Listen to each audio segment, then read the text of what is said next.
مجھے یہ عطا کر، یہ عطا کر، آسمان کی طرف ہاتھ اٹھاتا ہے، تو اللہ کے رسول صلی اللہ علیہ وسلم نے فرمایا کہ اس کا کھانا حرام، اس کا پینا حرام، تو کیسے اس کی دعا قبول ہوگی؟ تو ہمارے یہاں ہم دیکھتے ہیں کہ یہ جو اللہ تعالیٰ نے پہلے بھی کہا ہے، اسی پورے سلسلہ کلام کے اندر یہ کہا گیا ہے کہ وَلِتُكَبِّرُ اللَّهَ عَلَىٰ مَا هَدَاكُمْ، کہ اللہ کی تکبیر بیان کرو، یعنی اللہ سب سے بڑا ہے۔ تو ہمارا جو پورا سسٹم ہے اس میں سود کا ایک پورا نظام ہے، بینکوں کے ذریعے سے بھی سود دیا جاتا ہے، اس کے علاوہ بھی سود دیا جاتا ہے، اس کے نتیجے میں کتنے لوگ مجبور ہوتے ہیں، بے بس ہوتے ہیں، پھر کو لوگ خودکشیاں کر لیتے ہیں، لوگوں کے مکان بک جاتے ہیں، ان کی جائیدادیں بک جاتی ہیں، اور اتنے ظلم ہوتے ہیں اس معاشی حوالے سے۔ اور پھر ہمارے یہاں ہم دیکھتے ہیں کہ رمضان المبارک میں خاص طور پر گراں فروشی جسے ہم کہتے ہیں، قیمتیں بڑھا دی جاتی ہیں، یعنی وہی شخص وہ اصل قیمت سے اس چیز کو جو ہے نا وہ کئی گنا بڑھا کر بیان کرتا ہے، پھر وہی شخص نماز کے لیے بھی جا رہا ہوتا ہے، وہی شخص تراویح کے لیے بھی جا رہا ہوتا ہے۔ تو یہ اللہ تعالیٰ نے یہاں واضح کر دیا کہ اس پورے رمضان المبارک کے مہینے میں اگر تمہارے اندر اتنا تقوی پیدا نہیں ہوا کہ تمہیں یہ فکر لاحق نہیں ہوئی کہ جو رزق میں خود کھا رہا ہوں، جس سے میں سیری و افطاری کر رہا ہوں، اور جس رزق سے میں اپنی اولاد کو، اپنی فیملی کو، اپنے خاندان کو جس سے رزق دے رہا ہوں، تو اگر وہ رزق حلال نہیں ہے اور کسی کا میں نے حق مارا ہے، یا کہیں رشوت دے کر، ظلم کر کے، کسی طریقے سے ناجائز طریقے سے کوئی چیز لے کر میں نے وہ پراپرٹی بنائی ہے، یا کوئی بزنس چلایا ہے، یا سود کے اوپر میں نے کوئی بزنس چلایا ہوا ہے، تو یہ کسی طریقے سے تقوی کے جو ہے نا وہ مطابق نہیں ہے، اس کے نتیجے میں کبھی تقوی پیدا نہیں ہو سکتا۔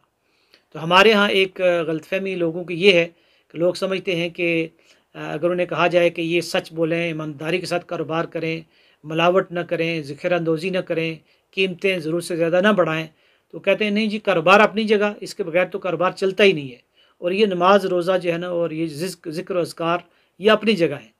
تو اللہ تعالیٰ یہ بتا رہے ہیں یہاں، جب روزے کا پورا یہ ایک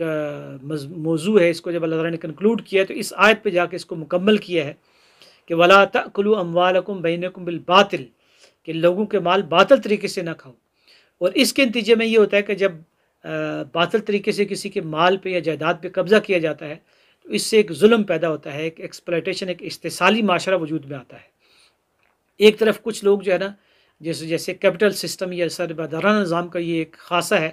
کہ امیر سے امیر تر ہوتا چلا جاتا ہے، اور غریب سے غریب تر ہوتا چلا جاتا ہے، اور کچھ لوگ اپنے سرمایہ کی بل بوتے پہ سود کے ذریعے سے اور اس طرح کے جو ناجائز ذرائع اختیار کر کے وہ بہت امیر ہوتے چلے جاتے ہیں، اور غریب لوگ جو ہیں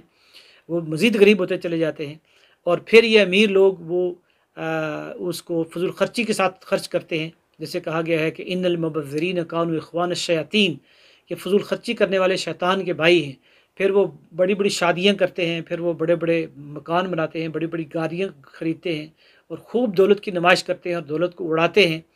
اور اس کے لیے جو ہے وہ نمائش کرتے ہیں، اس کے اوپر فخر و غرور کرتے ہیں، دکھاوا کرتے ہیں۔ اس کے نتیجے میں معاشرے میں جو غریب طبقات ہیں اس کے اندر ایک رد عمل پیدا ہوتا ہے، وہ دل میں کڑتے ہیں، جلتے ہیں، ان کے اندر حسد کا جذبہ پیدا ہوتا ہے، پھر اس کے نتیجے میں لڑائیاں، جھگڑے، فساد، چوریاں، ڈاکے، اور معاشرے میں ایک جو ہے نا وہ گڑبڑ پیدا ہوتی ہے۔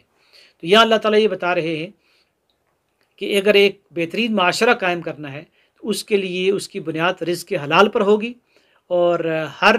مومن کو کام کرنا چاہیے، ہر مرد کو ایکٹیو رہنا چاہیے، اپنے رزق حلال کے لیے کوشش کرنی چاہیے، لیکن اس کے لیے ناجائز ذرائع استعمال نہیں کرنے چاہیے۔ یہ کم از کم رمضان المبارک میں اتنا تقویٰ تو تمہارے اندر پیدا ہونا چاہیے کہ تمہیں یہ پتہ چلے کہ جو رزق تم کھا رہے ہو، جو لباس تم پہن رہے ہو، جس گھر میں تم رہ رہے ہو، جو پراپرٹی ہے، جائیداد تمہاری ہے، وہ کسی یتیم کا، غریب کا حق نہیں ہے، یا کسی اور کا حق تم نے نہیں مارا، یا اس کے لیے کوئی رشوت نہیں دی، کوئی ناجائز طریقہ اختیار نہیں کیا۔ تو اس لیے آج کی نشست میں ہم نے یہ سمجھا ہے کہ روزے کے نتیجے میں جو بنیادی تقوی اللہ تعالیٰ پیدا کرنا چاہتا ہے وہ یہ ہے کہ کم از کم اتنا شعور انسان کے اندر پیدا ہو جائے کہ حلال کیا ہے، حرام کیا ہے، جائز کیا ہے، ناجائز کیا ہے، صحیح کیا ہے، غلط کیا ہے۔ اور یہ ہے دراصل وہ تقوی جس کے بارے میں اللہ تعالیٰ نے شروع میں جس کا جہاں سے آغاز کیا تھا، اور پھر یہاں آخر میں بھی آیت نمبر 187 کا اختتام بھی اسی کے اوپر ہوا، کذالک یبین اللہ آیاتہ للناس لعلہم یتقون، کہ اسی طرح اللہ تعالیٰ اپنی آیات کھول کر تمہارے لیے بیان کرتا ہے تاکہ لوگوں کے اندر تقوی پیدا ہو۔ اور پہلی آیت میں یہ کہا گیا تھا کہ یا ایھا الذین آمنوا کتب علیکم الصیام کما کتب علی الذین من قبلکم لعلکم تتقون، اے ایمان والو تمہارے اوپر روزے فرض کر دیے گئے جس طرح تم سے پہلے لوگوں پر فرض کیے گئے تھے، تاکہ تمہارے اندر تقوی پیدا ہو، تاکہ تمہارے اندر تقوی کی صفت پیدا ہو، تاکہ تم اللہ کے نافرمانی سے بچ جاؤ اور اللہ تعالیٰ کی حرام کردہ چیزوں سے تم دور رہو۔ تو اسی لیے حدود اللہ کا بھی ذکر کر دیا گیا۔ تو معزز ناظرین و سامعین، رمضان المبارک کے حوالے سے اللہ تعالیٰ نے جو سورۃ البقرہ میں یہ آیات بیان کی ہیں جو آپ کے سامنے پڑھی گئی ہے، آیت نمبر 183 سے لے کر 183 سے لے کر 188 تک، اس میں پورا رمضان کا ایک جو ہے نا اس کے مقاصد سارے کے سارے واضح کر دیے گئے ہیں، اور ان آیات کو آپ خود بھی مطالعہ کریں، ان پہ غور و فکر کریں اور ان کی تفسیر پہ پڑھیں اور دیکھیں کہ اللہ تعالیٰ کس طریقے سے تقوی کی صفت ہمارے اندر پیدا کرنا چاہتا ہے۔ اللہ تعالیٰ سے دعا ہے کہ وہ ہمیں اس مبارک مہینے میں وہ تقوی پیدا کرنے کی توفیق عطا فرمائے جو اس روزے کے اس مہینے کا مقصد ہے،